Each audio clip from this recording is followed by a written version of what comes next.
Well, hello there. Welcome to Real WW Talk. I am Erin. I'm Candice. And I'm Rikki. Ladies, I just heard Isaiah. He couldn't hold it in, guys. My little boy is talking up a storm and not letting us record, but that's okay. I just heard David, come on. This is real life. You wanted the real and real WW talk. This is it. We got it. That's okay. David's the fourth member and Isaiah is the fifth member of Real WW Talk. So it's our behind the scenes crew. Real life, guys. Real life. If you're on the podcast, you're missing the look that Candice is shooting, the eyes. It's the mom eye where you're like, it's like the moment we start, he's like, I'm coming downstairs right now. And I'm just screaming. I'm like, okay. It's that look like when you're in like an important place and all of a sudden your child starts making noise and it's the eye, like it's so many words. I just keep thinking of the news anchor. You remember that he was recording and then his wife came in because the kid came in and was toddling in. And I'm like, I get you now. Because no matter how I try to plan, Erin and Rikki, I'm like, I'm so sorry, guys. I want this to be professional, but Isaiah won't let me. Okay. He's our baby. He's allowed. Ladies, can you believe we are now at the end of April? What? How are we about to start May? My word. Almost 5 months into the year. Like that is so fast. I was thinking, Erin, about our discussion. What was it? Several episodes ago about where do we want to be by June 1st? And that's almost a month away. Like that quick. Yeah. It went from, it's a few months away to like, no, we're here. Yes. I mean, and that's why like we sit down and we think about these things, we plan them out because the time will pass anyway, right? And how quickly the time will pass. It will run us or we get to run it. And that's a really conscious decision, isn't it? Absolutely. Absolutely. Well, I was thinking that a good way for us, we typically will, do something to kind of plan the beginning of the month to, okay, here's where we're on our goals. What do we need to do? But I thought it would be fun for us to celebrate our wins, to spend an episode just celebrating hard things that we've done this month and the wins. Because, when things get hard, it's real easy to stay in the hard and not see hope and not see the good things as that 1% change, as our boy James Clear from Atomic Habits would say. So how do you guys feel about that? How do you feel about breaking out our jazz hands and Bravo fingers and all? I was going to say, this just sounds like a Bravo Star celebration, like in the works. I'm super excited and I didn't come prepared. I mean, I feel like I should have known we were going to do this or I would have had some, we need our gloves. Or little stars on paper or something like that. We still love you. We have the gloves. We just need to bring them and put them next to our table so that they're ready to go. Nadine is our in-person meeting coach, or was. She's now retired from WW, but she gave us these awesome like glittery gloves for us to wear as like Bravo Star fingers, which was so great. Very sweet. So, you know what? I thought maybe I would kick it off with some celebrations from inside the Real WW Talk Facebook group. And by the way, anybody can join. Just search Real WW Talk on Facebook. First up is Emily. She says, "Hey guys," and I love this in all caps, "we can do hard things!" 3 exclamation points. "I jogged an entire 5K on my treadmill this morning." Wow. Incredible. Bravo Star. Bravo Star. High five. Do you guys remember like when you did your first 5K? Yes. Tell me about your first 5K that you remember doing. It was a breast cancer 5K, but not for myself.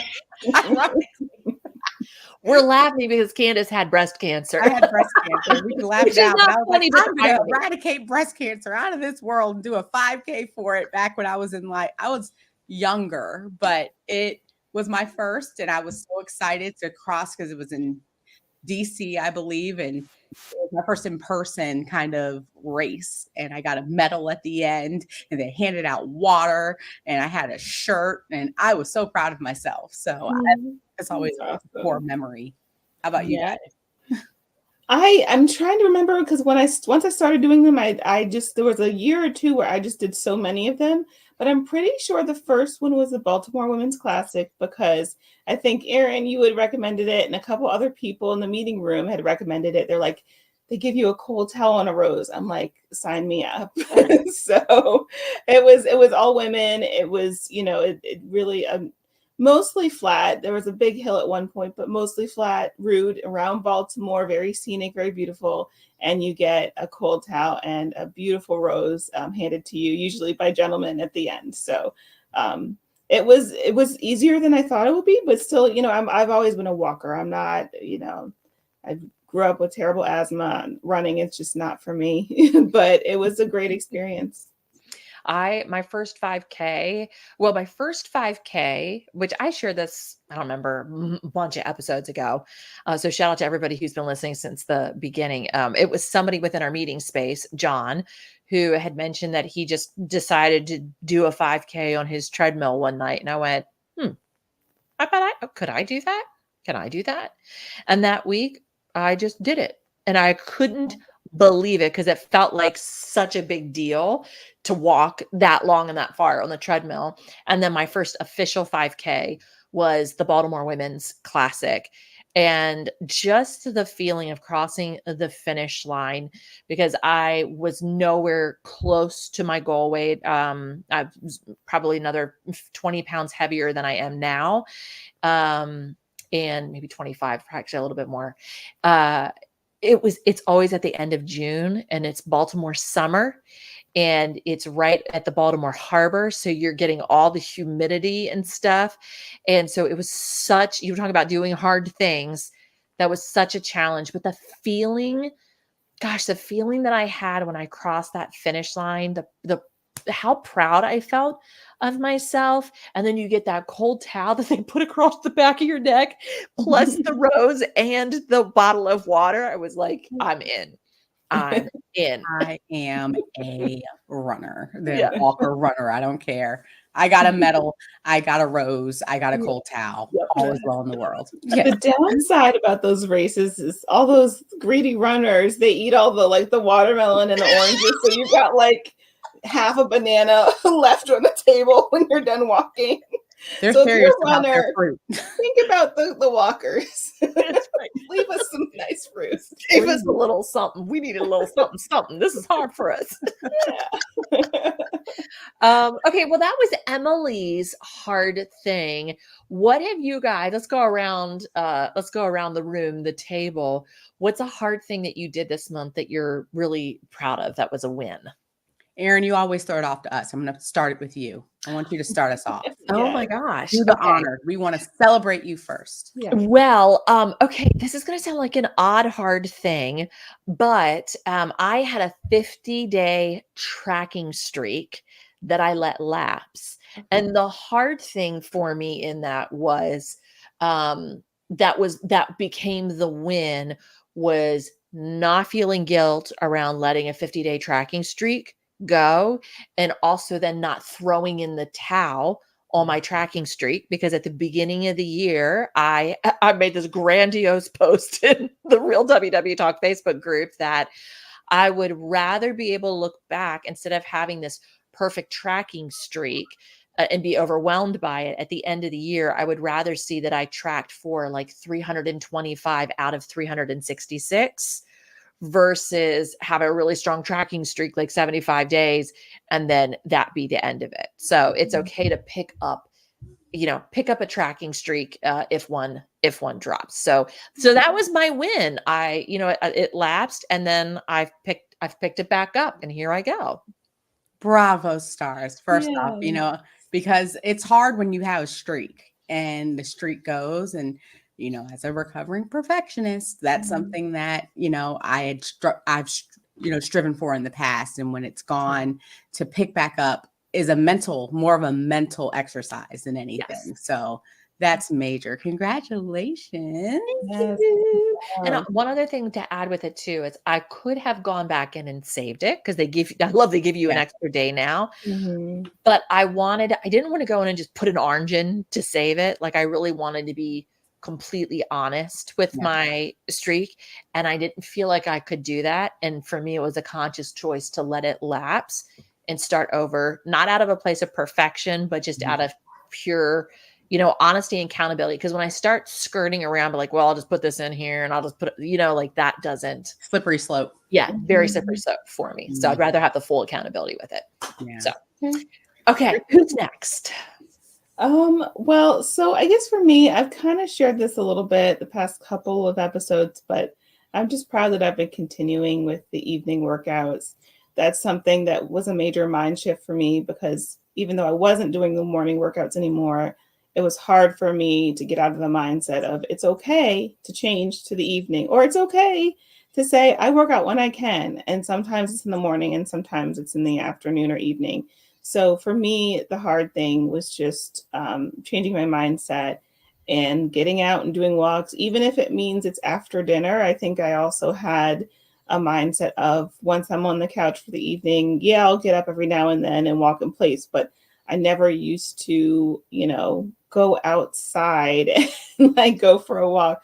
But I have a friend who had, really wanted to start seeing some progress in her own health journey. So we were like, we live 15 minutes away from each other. Why don't we meet and walk after dinner? And we started with once a week. And, I've had other friends who been able to walk with as well. So it's been, I don't want to have to rely on other people to get up and get out and work out. But the fact that I'm doing it and making that commitment to each other and to myself to work out in the evening, it's made a big difference. That's Love awesome. that. And I It's love that you did what you needed to do. It's not Yeah. about if you need accountability or need someone to walk with you at the beginning. There's no right or wrong. And I love that you Mhm. embraced different times of day Yeah. and using what you need right now. That's great. Mhm. And I love the piece too of recognizing that you're not trying to be dependent on other people for it, Mhm. that they're the motivation, but they're Mhm. part of the joy Yeah. Right. of getting to do this. And Mhm. so sometimes the joy is walking by yourself, and sometimes the joy is walking with other people. Yes, The I exactly. love that. win, mind shift, all of it. Yeah. I Yay. told you I need Bravo stars. It's great. I'll send them to you after. I promise. Um, Candice. Well, April is a hard month for me emotionally. I've shared on the podcast and on all of our platforms. I was diagnosed with breast cancer in April, Mhm. earlier in the month, and it's a time of great reflection and how my life changed 2 years ago. And it's an opportunity that I may have used to overeat or to eat my feelings. And Mm. I am proud that I did not do that this month or throughout the month, because there's just been different times where I've been triggered, and I chose to use exercise and journaling and all the tools that I've talked about that I've had that I never really leaned on in the past. I did that this time. I saw a change in how I process things. I Mm. went to a virtual meeting and cried in front of it was very unprompted. Like, I was on the Peloton on this virtual meeting at 5:30 in the morning, and I was like, I Yeah. was diagnosed on this day. I mean, I just let it out, didn't mean to. And I think I scared the Yep. coach, but she was very gracious, very gracious. But it felt good to not use something that Mhm. I've used in the past, which is food, to fix an emotion. Because it's one thing for us to continue to say these things on the Mhm. podcast and in our sharings with each other. It's another thing to implement it and to really see how it works in your life. And I see that it really does make a difference for me to share openly, and to move my body when I'm in a time of emotional stress or, dysregulation. So Mhm. Mhm. That was How really many cool. times have we said if hunger isn't the problem, food isn't the solution Yeah. to it? And that's so amazing to see you being able to put it into action. And at the same point too, grief is sneaky. Yeah. It comes up in ways that you don't understand or you don't see it coming. And who is it? John Deloney. If you guys listen to his podcast, I love it. It's a therapy podcast. There's all kinds of wild stuff. It makes me feel better about myself. But he'll often say that the body keeps count. The body will keep score, even though, if you find yourself feeling dysregulated, if you will, like, got to dig a little deep. And what are those emotions telling you and why? And that's it. Sometimes it can be an easy thing to like, why do I feel this way right now? And it's like, oh, that's because this was happening this time. Yeah. And I think it's been life-changing to really, like I said, embrace those things that have been in my mind for so long about what needs to happen, and to give myself proof that it really does do what we preach that it does, that hunger isn't the problem, food's not the answer. Use your words, exercise, and how it really has changed how I approach difficult times in the future, because I have that. I had now given myself a benchmark, or given myself something to reference, and say, oh, you did that this time, and see how good you felt. Yes. Yeah. Yeah. Yay. Bravo. Are we doing another round? Oh my gosh. It's like, I love it. Well, I'm going to go over to someone else from inside of our group. And I love, this is actually comes from WW Support Lisa.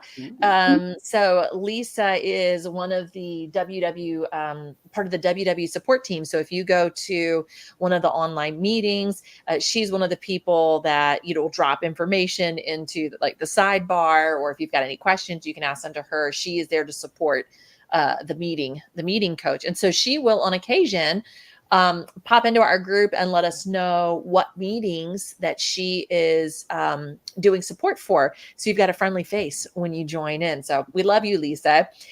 Lisa just dropped in this really great comment that just can really point us towards how we think about hard things. She's Memorial Day signifies the beginning of summer. Warm weather, cookouts, vacation. On Memorial Day, when you look back on your spring, how will you feel? Will you be proud of yourself? And will you be proud of, quote unquote, all the things, and you tried your best? Did you put forth a grand effort no matter what the scale says? And I love thinking, when we think about doing hard things, I think those are just some really good questions that we can ask ourselves, like, use it as a good filter. And then Jason dropped in and he said, I am so proud of myself. I lost 2.6 pounds this week, and I have lost 71.2 pounds total since recommitting to WW in October of 2023. Wow. Incredible. That's amazing. I know Jason has said he's got he said elsewhere within the group that he's got a little bit more weight to lose, but to lose 71.2 since October tells me that Jason's been doing the hard things. And Jason has been laser focused on doing what he needs to do to get where he wants to be. So congratulations, Jason. That's an awesome accomplishment. I loved when he shared that, and he shared a picture of himself. I love when our members share, photos of them not only being active, but he's one who also shares that as well. So I'm really proud of him. Congratulations. Yay. All right, ladies, what's another hard thing that we've conquered this month? Is this me? Yeah, your turn. Well, I did it first the last time. Okay. And Rikki, you have to go in order in my mind. You keep calling me. We go like this on my screen for those who like. Well, then Candice, order, and then Erin, and then me. No, because you're at the top. I'll go. Fine. It'll be me. Okay. I could. Well, a little similar to your hard thing, Candice. This has been it's been a mentally taxing month for me, because I had to have some surgery, and my gosh, I've had female issues since I was like 20. It's funny. I went back and looked through some of my paperwork as I prepared for I had surgery about a week and a half, maybe 2 weeks ago. And just rolling through the history of crappery that is my uterus. So, but I love how you worded that, Erin. how do you love that? How do you love that? Crappery. Yes. Yeah, it's not been great. And the interesting thing for me is I hadn't quite counted on the emotional toll that this would take, because the operation that I had has effectively ended any hope or any chance of being able to have children. And it's funny, like I'm going to be 43 years old this year, and I'll joke and say there ain't no way I want a 7-year-old when I'm 50. And as much as I believe that, there's also this part of me that just wrestles with that feeling of that inherent femininity type of thing, that's a closed door for me. I'm not getting emotional. Lock it down, Branham. Okay. No. Okay. I know. It's okay. It's okay. But that's been a big wrestle. It's been a really big wrestle for me. And Candice, I know that you have felt that wrestle as well as you went through your breast cancer journey and treatment stuff that you're on right now, because it's it's a closed door. And when it's something that you had always wanted and it never happened, and it's a closed door. Yeah. It's just making peace with that finality, and a part of that is, how do you, when you're going through hard stuff, to your point, what are the things that we use to comfort ourselves? And so I share in your hard thing of not turning to food as my comfort, which meant I sat in more discomfort, because not only was it, not only was I dealing with this part of it, but also I didn't have the thing that has temporarily comforted me in the past. And it's learning to create those new pathways of, this was never the solution in the first place. Yeah. Food was never the solution to begin with. But when you've used it as your solution for so long, my gosh, if there's ever a time for me to do it, this is the time for me to do it. Because my gosh, the next time something comes around, I can point to this, to your point, and go, well, listen, it can't be half as bad as whatever this was. But navigating between gratitude and grief is not for the faint of heart. Yes. And that's something. And like you said, food has been, when you hear people who talk about food addiction or who struggle, food has been in some ways a friend, maybe a bad friend, but it's been there. It's something that is consistent, and being able to say, that's not what's serving me now. As I'm going through all of these big emotions, because, my heart is definitely wed to yours, because of the type of breast cancer I have, I really wanted to expand my family and give Isaiah a sibling. And that's just not a reality for me in the way that I wanted. I understand. Right. Everybody wants to tell you about all the other options. Got it. Right. I'm saying the way that I thought it was going to be. So I understand those emotions, and like you said, it's tough to do, but you're doing it, and it's the harder thing is to feel, but it's actually the freer thing to do. Even if it hurts, it's like, I need to feel it deeply. That's a big part of it, is that part. And when things happen to us that we don't get a choice to participate in, it's having to release that part of it. Now I'm going to go kick and screaming. It doesn't change the outcome. And the sooner that I can come to peace with that part of it, the better that I am. Yeah. And that, it's been, my brain has been wild. Well, it sounds like despite that, all the processing that you're doing, you've been able to, like, you've set yourself up so that when you're in this situation, you're able to handle it. Like, you're able to feel the feelings, but also not feel the feelings through inappropriate means, like binge eating ice cream. Like, you did the hard work before, so you could like do the hard work now without sabotaging yourself. Yes. And that's another reason why we say let the tears flow, because there's freedom. And like I told you, I cried during the the Weight Watchers meeting randomly with 150 random people, but that's okay. I think sometimes we don't appreciate, or we feel that we need to hide the emotion, and there's freedom in just letting it be and letting it flow, because it's freedom for others too, because you're giving other people permission to say it's okay to I don't have to stuff this down. Yeah. And I think sometimes we use food and other things to stuff it down. So if that's not a bravo, I mean, That's God. right. Are you trying to compete to see who gets the biggest Bravo star? Like, now I want to share my next thing. I know. I can't I'm follow kind of that. winning right now. So Erin gets 5. No. I lit my uterus on fire. That deserves points. I'm always like, but cancer. No. Okay, fine. Trust me, I don't want to. Preventing cancer. Yeah, I was going to say, I'm cancer free. I'm not claiming that in my life anymore. It's gone. Rikki, what do you have? No. Yeah. Oh God. I mean, Please say nothing. We're okay with you having nothing. Please. yes. Really nothing that compares to that. Oh my gosh. Well, my okay. next share, I'll tell you mine. I have a victory that I've been really proud of, and this has been since the beginning of the year. I made a commitment to really drastically reduce my eating out. Okay. Not eliminate completely, but drastically reduce. And I now, if you were to look at Atomic Habits as the benchmark, I have casted more votes for being a person who eats at home than a person who eats out. And that's new for me.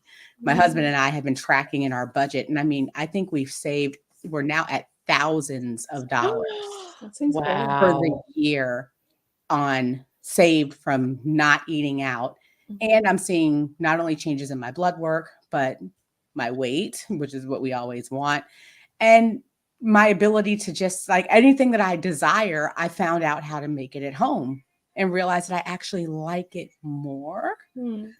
So for me, that's been major, because I'm a person who I would say the majority of my meals were eaten out for most of my adult life, so to make that switch this year has been really, really great. So that's amazing, because that takes a lot of prepping. It takes planning. Yeah.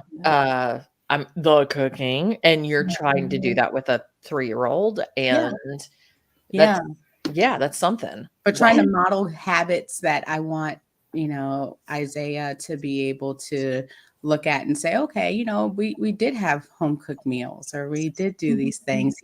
He has his preference now for the homemade burger than the Five Guys burger that might be $15. I don't know, because the prices have gone up so much. That's also an incentive, to do it. So I wanted to not give myself the pressure saying I'm never going to eat out again, because I like to be social. I like to go out with friends and grab a meal from time to time, but it really is now from time to time. So I'm really proud of that. What's your favorite thing that you've made at home? What's one of your favorite dishes? I mean, this is going to sound so weird for me to say, but I'm now more of a breakfast person, and I'm really into my avocado toast. Don't laugh. My avocado toast with my egg on it that I'll do as a light frying, and I'll put a little bit of everything but the bagel seasoning, or in a little cottage cheese, just to give it some protein. Love Cut it in it. half. I don't know if I'm going to put a tomato on it, because I don't really like tomatoes, but cut up a mango on the side, and I feel really fancy. For a second, I thought you were going to say meatballs and chickpeas, and I almost meatballs. I'm here with you. The chickpeas I'm not there yet. I still can't. I'm still trying. Rikki, what did she make us Was it a pudding with chickpeas? Or it was like a cookie dough. And she was so excited, and it was good, but yeah, it wasn't bad. I'm not there yet, Erin. That's right. It was a cookie dough, and I made a chickpea pizza crust that's in the WW app. But you didn't make that for us, didn't I? No. Oh well, I guess we'll have to eat at my house. Yeah. Don't we have a meeting coming up? Anytime we eat at my house, they're like, "Okay, is it beans or sweet potatoes?" Right. And Well, she's like the mother that comes with you with like the magic spoon, and she's like, "Hey, try this one," and you're like, "What's in it?" What'd you do? Although you did make me realize that I like sausage, because I swore I didn't like sausage. There you go. I went to Erin's house to record some things, and she made me breakfast, and she made me chickpea. It was what, chickpea waffles and some type of sausage that she made fresh. And I was like, gee, golly, she made this. I need to try it. And it was actually really good. I did an egg. I did an egg and cheese and maple syrup on it. Good. That was good Sounds stuff. delicious. Now I need it again. Okay. That's my share. Rikki. So mine, I think, Candice, you kind of reminded me of something that I've done. And that's been challenging. I know I've shared a lot that, it's easy for me to go to a drive-through. It's easy, for anyone to go to a drive-through. That's going to be the easier option. Is it the healthier option? No. I decided this past Easter for Lent to give up fast food. And that didn't mean eating out. Like, it was just fast food specifically. So no McDonald's, no Burger King, no Taco Bell, any of that. So it might sound like, okay, well, that's not that hard. But when you're doing that like once or twice a week, it is. And I successfully did that for Lent. And I was really proud of that. And since then, I still have not had fast food. I've still gone out to eat. I've gone for an occasion. I don't count somewhere like Panera or, things like that. But I have not been to. If you can sit in your car and they pass it through a window. Right. Yeah. Well, there is a drive-through Panera near me. That's why I said it. There's a drive-through Panera near me. I didn't know that. Yeah. So that's why I didn't count, because you can get a salad from there. And I'm not getting French fries from Panera. So that's why, and I'm not getting a burger. Even though their bakery stuff is dangerous. I feel like the choices I'm making at Panera, even though they could be higher in points, are not as artery clogging as McDonald's or Burger King or something like that. So I was really proud of that. And I've continued it. I haven't really wanted to stop at a fast food place since Easter is over.